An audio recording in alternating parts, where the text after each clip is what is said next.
오늘 본문의 말씀을 통해서 숨은 죄악을 점검하라 라는 제목으로 함께 하나님의 말씀을 나누도록 하겠습니다. 숨은 죄악을 점검하라 라는 제목입니다. 우리의 인생은 언제나 선택의 연속이지요. 혹자는 이런 인생을 두고 B와 D 사이에 있는 C다라고 이렇게 말하기도 했습니다. birth와 death 사이에 있는 choice, 즉 탄생과 죽음, 그리고 그 사이의 선택이라고 했습니다. 우리의 인생 여정 가운데 어떤 선택을 하느냐가 우리의 삶을 좌지우지하고 또 결정짓는다고 해도 과언이 아닐 것입니다. 그렇게 좋은 선택, 올바른 방향을 선택하는 것은 너무나 당연한 일입니다. 물론 무엇이 좋은 선택인지, 올바른 방향인지에 대해서는 사람마다 서로 다른 생각을 할 수도 있겠지요. 하지만 우리 그리스도인들에게는 한 가지 분명한 기준이 있습니다. 바로 하나님의 말씀이시오. 예배를 통해, 설교를 통해, 또 성경 말씀과 기도를 통해 여러 경로로 하나님의 뜻을 발견하고 하나님께서 인정하시고 기뻐하시는 방향대로 우리는 나아가야 합니다. 우리 그리스도인들에게는 이것이 너무나 당연한 이야기입니다. 그러나 때로는 이와 같은 원칙과 기준대로 행동하고 살았다고 그렇게 생각했음에도 불구하고 계획하던 일이 실패하고 내 삶이 무너진 것과 같은 그런 경험을 할 때가 있습니다. 만약 내가 하나님의 뜻을 묻지 않고 기도하지 않고 오로지 나의 욕망을 따라서만 행동했다면 나의 욕심 때문에, 나의 죄 때문에 라고 이렇게 순순히 받아들였을지도 모릅니다. 그러나 대의를 따른다고 생각했던 일들, 또 하나님께서 기뻐하시리라 그렇게 생각했던 일들을 행했음에도 불구하고 그 일들이 실패하는 경우가 있다라는 겁니다.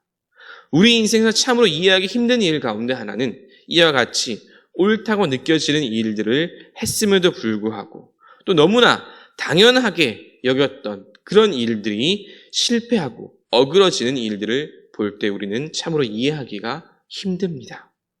오늘 말씀에도 이와 비슷한 장면이 등장합니다.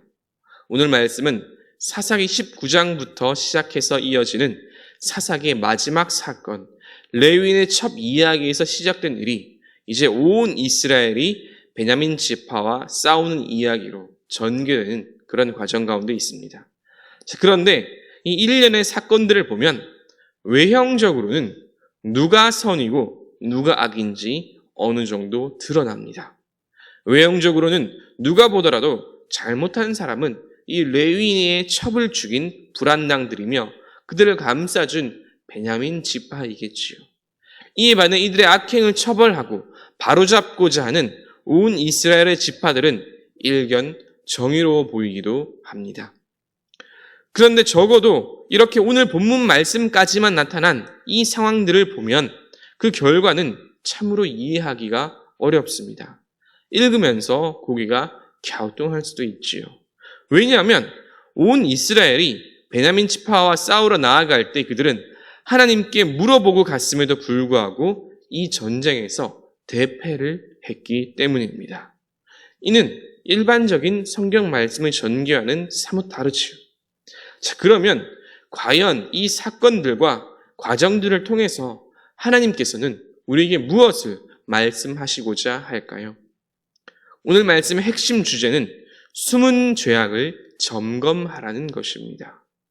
공명정대한 정의로움, 하나님께서 기뻐하신 일이라는 그 대의 명분 속에 숨겨져 있는 나쁜 의도와 생각, 죄악을 점검하고 그것을 제거하라는 것입니다. 시험 공부를 하는 학생들이나 혹은 신문 사설 등을 읽는 독자들에게 가장 필요한 능력 가운데 하나는 글쓴이의 숨은 의도를 파악하는 것입니다. 그러면 이 세상을 살아가는 우리 그리스도인들에게 반드시 필요한 능력 가운데 하나는 무엇일까요? 그것은 거창한 말이나 슬로건, 명분 뒤에 숨어있는 욕망을 파악하고 그것을 제거하는 일입니다. 그리스도인은 하나님이라는 그 이름을 걸고 하는 모든 말과 행동 뒤에 숨겨져 있는 의도와 죄악을 점검하고 그것을 제거할 수 있어야 합니다. 특별히 내 안에 숨어있는 욕망과 죄악을 제거해야 합니다. 베냐민 지파라 싸우러 나간 이 온 이스라엘이 빠진 함정도 바로 이것입니다. 어쨌든 드러난 일만 보면 누가 보더라도 베냐민 지파가 잘못했지요. 그래서 하나님께서 원하시는 일, 그 정의를 바로 잡고자 하는 이 일을 행합니다. 다 함께 몰려서 하나님께 물어보기까지 했지요. 그런데 전쟁의 결과는 대패였습니다. 그러면 무엇이 문제였을까요? 그리고 과연 그들에게 숨겨져 있는 그 죄악은 무엇이었을까요? 그것은 바로 교만입니다. 베냐민 지파와는 누가 어떻게 싸워도 이길 수 있다는 자만심, 교만이 그들의 말과 행동 속에 숨어 있었습니다. 베냐민은 이스라엘 모든 지파 중에서도 가장 작은 지파이자 막내 지파이지요. 사사기 20장 말씀에 나타난 병력의 수만 보더라도 압도적인 차이가 납니다. 베냐민 지파의 모든 병력을 다 모아도 26,000명이 되지 않습니다. 그 중에서도 정의의 병은 700명밖에 되지 않죠. 그에 반해 온 이스라엘의 군사는 무려 40만 명이나 됩니다. 수적으로는 거의 20배에 가까운 그런 차이입니다. 온 이스라엘에 빠진 첫 번째 함정이 바로 이것입니다. 겉으로 내세우는 것은 하나님의 대의, 정의이지만 그 속에 숨겨진 의도와 죄악은 자신들의 힘과 병력을 의지하는 교만이었습니다. 이 점을 염두에 두고 오늘 말씀에서 그들이 하나님께 물어본 장면을 다시 한번 읽어보면 무언가 이상한 장면을 찾을 수가 있습니다. 18절 말씀입니다. 이스라엘 자손이 일어나 베델에 올라가서 하나님께 여쭈어 이르되 우리 중에 누가 먼저 올라가서 베냐민 자손과 싸우리이까 하니 여호와께서 말씀하시되 유다가 먼저 갈지니라 하시니라. 아멘. 온 이스라엘은 전쟁에 앞서서 먼저 하나님께 물어본다고는 하였지만 자세히 보면 그들은 전쟁의 당위성이나 승패에 대해서는 물어보지 않았습니다. 무엇을 물어보았습니까? 누가 먼저 올라갈지를 물어봅니다. 다시 말해 누가 가장 먼저 올라가서 가장 먼저 승전부를 울리고 가장 큰 영광을 차지할지 여기에 대해 물어본 것입니다. 극단적으로 말하면 전쟁의 승패에 대한 하나님의 뜻은 그들의 관심사가 아니었습니다. 그들의 이 전쟁의 승리는 너무나 당연한 것이었지요. 그것은 당연한 것이고 누가 그 공을 차지할지, 누가 가장 먼저 그 개선 장군이 될지 이것이 그들에게 중요했던 것입니다. 그리고 또 한 가지 이스라엘 자손의 숨은 죄악은 무자비함과 잔인함입니다. 어제 목사님께서도 말씀하셨듯이 이러니 저러니 해도 베냐민은 같은 이스라엘의 형제 지파인데 그들을 말살하고자 했던 잔인함이 그들 속에 있었습니다. 하나님이 일을 한다, 정의를 바로잡는다라는 이 대의 명분을 가지고 행동하였지만 그들의 실상을 들여다보면 결국 자신들의 교만함과 잔인함이 그 속에 숨어 있었던 것입니다. 그래서 하나님은 이렇게 물어보는, 누가 먼저 올라갈지 물어보는 그들의 물음에 대해 정말로 질문 그대로 누가 먼저 올라갈지만 대답하여 주십니다. 이 전쟁을 이길 수 있을지, 어떻게 이길지에 대해서는 전혀 말씀하시지 않지요. 그리고 그 결과는 우리가 아는 대로 온 이스라엘의 패배입니다. 두 번째 전투도 크게 다르지 않습니다. 이스라엘의 패배였지요. 자, 이렇게 두 번째 전투까지 패배한 이스라엘은 그제서야 자신들의 문제가 무엇인지 살펴봅니다. 온 이스라엘은 울며 통곡하며 또 하나님 앞에 금식하고 번제와 화목제를 드립니다. 이처럼 회개와 예배로 하나님께 나아간 후에 그들은 다시 한번 하나님께 이 전쟁에 대해서 물어봅니다. 재밌는 것은 이렇게 회개와 예배를 회복한 후에 하는 세 번째 그들의 질문은 처음 그들이 했던 질문의 뉘앙스와는 조금 다릅니다. 28절을 보면 이스라엘 자손이 여쭈기를 우리가 다시 나아가 내 형제 베냐민 자손과 싸우리까 말리까 하니 라고 나옵니다. 처음에는 누가 먼저 올라갈지, 누가 승리의 주역이 될지에 대해서 물어보았지만 이제는 우리의 형제인 이 베냐민 지파와 정말로 싸워야 합니까? 말아야 합니까? 여기에 대해서 물어보는 것이지요. 그리고 여기에 대해 이제서야 하나님은 온전한 대답을 해 주십니다. 여호와께서 이르시되 올라가라. 내일은 내가 그를 내 손에 넘겨주리라 하시는지라. 그들이 자신 속에 있는 숨은 죄악을 발견하고 회개와 예배로 하나님께 나아간 후에야 하나님은 이 전쟁을 승리로 이끌어 주십니다. 이것은 오늘 이 시대를 살아가는 우리에게도 마찬가지이겠지요. 오늘날 우리 주변을 보면 정치, 사회, 경제 모든 분야에 걸쳐서 그럴듯한 대의 명문들이 얼마나 많이 있습니까? 또 이뿐만이 아니죠. 부끄럽지만 한국 교회도 무슨 일을 하든지 간에 가장 앞서 있는 것이 무엇입니까? 하나님의 뜻이지요. 하나님의 뜻이란 대의 명분을 내세워 말도 안 되는 일들을 얼마나 많이 했던지요. 지금도 여전히 현재 진행형인 그런 일들도 있습니다.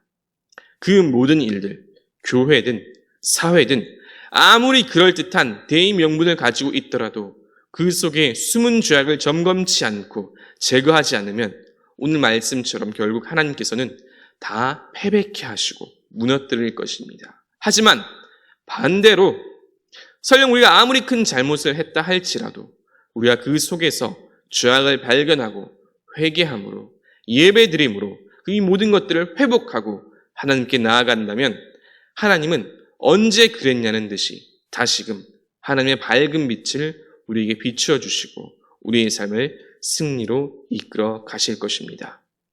이 말씀을 기억하시면서 회개와 예배로 날마다 승리하시는 저 여러분 되시기를 주님의 이름으로 축복합니다. 아멘. 말씀을 생각하시면서 기도하는 마음으로 찬송가 321장을 드리시겠습니다.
이제는 우리를 구원하신 예수 그리스도의 은혜와 아버지 하나님의 크신 사랑과 언제나 함께 하시며 인도하시는 성령 하나님의 교통하심이 회개와 예배를 회복함으로 우리 안에 숨은 죄악을 제거하며 언제나 하나님과 동행하기를 소원하는 모든 주의 자녀들과 그 삶 위에 지금부터 영원토록 함께 하시길 간절히 축원하옵나이다.